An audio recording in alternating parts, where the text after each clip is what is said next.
Oi, tudo bem? Esse vídeo faz parte da série sobre totalitarismo e eu vou te dar 5 dicas de filmes para tratar sobre regimes totalitários. Aproveita e te inscreve no canal, deixa o like. Meu nome é Débora, você está no Multiplica. Antes de começar a falar sobre os 5 vídeos, aliás, vídeos não, filmes, que eu considero mais interessantes sobre totalitarismo e nos ajudam a perceber algumas coisas, eu preciso dizer que existem muitos filmes, mas principalmente sobre o nazismo. Infelizmente, sobre o stalinismo ou mesmo Salazar, tem muito pouca produção. Em geral, a gente tem muita produção sobre o Holocausto Judeu, né? Tem muita produção sobre campos de concentração, mas sobre outros aspectos a gente não tem tantas produções. Então, obviamente, eu conheço mais também filmes sobre o nazismo do que outras produções que poderia ter. E a Origem 5, é óbvio que isso é muito pessoal, tem pessoas que gostam de outros filmes, mas isso ajuda também a imaginar como seria viver naquele período, imaginar que ações que a gente poderia ter. Eu acho muito interessante, assim, eu sou professora de história, né? Então é um recurso muito bom o filme, mas lembrando que o filme ele não é uma cópia da realidade, né? Ele não é simplesmente... Antigamente eu lembro que algumas pessoas comentavam assim, aconteceu, eu vi no filme. Não, mas o filme ele é uma representação. Assim como a literatura não é, mas ela pode lembrar muito a realidade, ela se passa. Uma novela que conduz muitas pessoas, muitas vezes tem esse aspecto também. Não é por nada que as pessoas gostam de novelas, de séries, de filmes, é porque elas lembram um aspecto do nosso cotidiano, mas não é necessariamente uma cópia real, né, fidedigna da realidade. Mas vamos lá, os 5 filmes sem tanta enrolação. Bom, em primeiro lugar eu colocaria O V de Vingança. É um filme que eu já analisei aqui, vou colocar o card aqui. Já analisei um pouco do V de Vingança, coloquei inclusive alguns aspectos do que seria um governo totalitário nos dias de hoje, como que ele se comportaria, né? Quais seriam suas características, que diferenças que teria lá daqueles regimes que tiveram lá no século XX, né? Entre a Primeira Guerra Mundial e a Segunda Guerra Mundial, e como seria esse regime hoje, né, com todas as ações, com celulares, com tudo que a gente pode ser colocado. Um exemplo disso é que muito do isolamento durante esse período da quarentena, ele é calculado por meio dos celulares. Então, por exemplo, assim, quando os governadores colocavam, tem 50%, 60%, 70% de isolamento, eles estavam se referindo a dados que eles recolhem dos celulares. Ou seja, a gente tem hoje uma capacidade de controle das pessoas que nenhum governo totalitário jamais teve antes, né? Esses que existiam nessa época. Hoje, muito facilmente, eu consigo dominar uma população mais rápido e melhor do que a gente gostaria até e do que já teve historicamente, assim, só pra gente ter uma ideia. Então, o V de Vingança mostra muito isso e eu acho um dos filmes mais interessantes pra gente pensar, porque ele não é uma realidade específica, né? Ele é uma imaginação do que poderia acontecer, mas que tem muita base na realidade, do que poderia ser caso isso voltasse a acontecer, caso a gente tivesse esse regime. É na Inglaterra, então dá pra pensar várias questões sobre isso. No meu segundo lugar, eu vou colocar A Queda.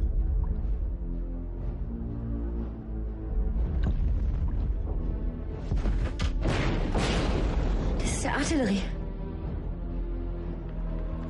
Es ist alles verloren. Im Norden steht der Russe kurz vor der Weidenhammer Brücke. Im Osten am Lustgarten, im Westen im Tiergarten. 300 bis 400 Meter vor der Reichskanzlei. Ich werde niemals. É um filme sobre Hitler, assim como a maioria que eu vou citar aqui, é o que mais a gente tem em produção. Mas ele é muito interessante, assim, durante muitos anos eu vi muitos filmes sobre o nazismo, como imagino que você já viu, ou que se não viu, tem muita produção, né? Mesmo hoje nos canais tipo Netflix, Amazon Prime, tem muitas coisas sobre o nazismo, mas a Queda, ela é interessante porque ela pega aspectos do regime, de como trazendo um Hitler mais humano, né? Durante muito tempo o Hitler foi feito como um genocida, não estou dizendo que ele não é, mas como não humano, não seus aspectos perto da queda. Inclusive, eu imagino que você já tenha visto alguns trechos, já foi colocado, eu já vi até colocarem, na época que eu morava no Rio Grande do Sul, a Ieda, o Bolsonaro, como se fosse o Hitler. Tem algumas animações que eles colocam essas pessoas, Mas, assim, é um filme que ele ficou muito, assim, dos últimos dias do Hitler, assim. Então, é um filme interessante para pensar outros aspectos de como se dava o nazismo e como muitas vezes pessoas que fazem atitudes genocidas estão mandando milhões à morte, mas às vezes é bom com o seu cachorro, é vegetariano, cuida bem dos animais e se dá bem com a esposa. Por incrível que pareça, as pessoas têm muitas facetas e esse filme dá pra gente pensar isso. Um outro filme maravilhoso, daí eu vou colocar na minha terceira colocação, é o Amém. O Amém é um filme polêmico que ele mostra um pouco da aliança, não é bem aliança, né? Mas da conivência da Igreja Católica com o regime nazista, quando o cara que ele cria, né? Ele é um químico que trabalha para o exército alemão e ele cria um equipamento para limpar tanque. Então ele cria esse equipamento e depois ele descobre que na verdade esse equipamento não era feito para limpar tanque, né? Eles estavam usando na câmara de gás. Ele fica chocado com isso e ele toma várias atitudes para tentar frear isso, indo até Roma, tentando falar com o Papa e uma certa conivência que havia entre a Igreja Católica e o regime nazista. Lembrando que a Igreja Católica também recebeu, pelo Tratado de Latrão, do fascismo, né, do Mussolini, o seu Estado Pontifício. Então, a gente vê assim como é complicado essas relações, dá para pensar muita coisa por esse filme. Amém. Recomendo, muito interessante de ver. Quarta recomendação, Cinzas da Guerra.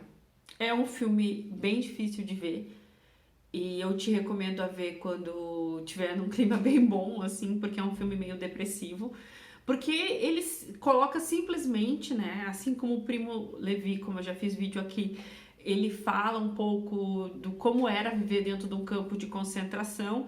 É como se agora ele resolvesse não só contar por meio de fatos, ele colocasse uma câmera lá dentro. Então ele analisa muito a vida do Sonderkommando. Quem era o Sonderkommando? Eram alguns judeus que eram escolhidos para fazer um trabalho muito sujo, vamos dizer assim, dentro das câmeras de gás. Então eram eles que muitas vezes retiravam os pertences das pessoas que eram levadas à câmara de gás, eles tiravam às vezes um dente de ouro, uma aliança, alguma coisa que podia ter de valor, e em troca disso eram eles que podiam comer todas as refeições, não eram tão magros, eles tinham essas, né, privilégios dentro do campo de concentração. E aí, nesse filme, ele trata do Levante, de um dos campos de concentração, e como isso aconteceu, assim, e como eles tiveram coragem de se levantar. E até esse filme, ele é muito baseado num livro, que eu também li, que chama-se Médico em Auschwitz, que vai contar um pouco do como que era a vida do Sonderkommando, e principalmente desse médico, que ele vai para Auschwitz e ele acaba não sendo morto porque ele vai trabalhar com Mengele, porque ele conhece muito sobre dissecação de cadáveres. Então eles usavam isso para o conhecimento que eles tinham, que eles queriam saber da medicina e tudo mais. Então ele vai para lá e ele consegue fazer isso, né? E trabalhar com tudo isso, assim. E uma das coisas mais impactantes do filme é quando eles descobrem uma menina viva, ela sai viva da câmara de gás. E até uma das coisas que estão escritas no livro, depois aparece no filme também, é que nós que estávamos tão andando com a morte, de repente não sabíamos lidar com a vida. Porque a menina fica viva, depois da câmara de gás, eles simplesmente não sabem o que fazer, mas eles só sabem que eles não querem matar aquela menina, querem protegê-la. Isso é uma das razões do levante que acontece lá. Então é um filme bem interessante, mas bem forte também sobre o holocausto judaico, né? Então tudo que aconteceu, um massacre, é bem interessante de se pensar. E aquela fumaça cinza que o tempo todo ficava correndo e eram as pessoas mortas, né? Então pra gente pensar sobre isso, como acontecia. É um filme muito, muito interessante. O último filme que eu indico pra você assistir é Os Caçadores de Obras-Primas. É muito interessante e ele tem muito a ver com a memória, né? Pra gente pensar da história, que são, como se fossem 11 Homens e um Segredo, assim, é um filme bem hollywoodiano, mas é bem interessante porque eles vão atrás das pessoas que roubaram obras durante esse período da Segunda Guerra Mundial, e eles têm como uma questão de memória da humanidade, né? Eu preciso recuperar essas obras que foram roubadas pelos nazistas, lembrando que os nazistas invadiram a França, os países como a França, né? E queriam refazer o nazismo, colocar... O Hitler tinha muito ciúme de Paris. Então, eles trabalham bem com isso, assim, como que a gente vai preservar é a memória da humanidade. É bem interessante para a gente pensar, inclusive, com umas questões de preservação de memória, de preservação de história, dá para pensar em muitas coisas referentes a isso. Bem, essas aqui são as minhas 5 indicações. Eu sei que tem muito filme, eu já me perdi das contas de quantos eu já vi e quantos falta eu ver ainda. Tem muita coisa que eu não vi que está sendo produzida, eu mesmo vi que tem novos no Netflix. Mas é bem interessante, assim, para a gente pensar outras questões, para quem não conhece tanto sobre essa história, visualizar, começar a questionar, começar a conversar. Então tem bastante coisa por... Não esquece de se inscrever, de compartilhar esse vídeo com outras pessoas. Eu te espero no próximo vídeo. Um beijo e até mais!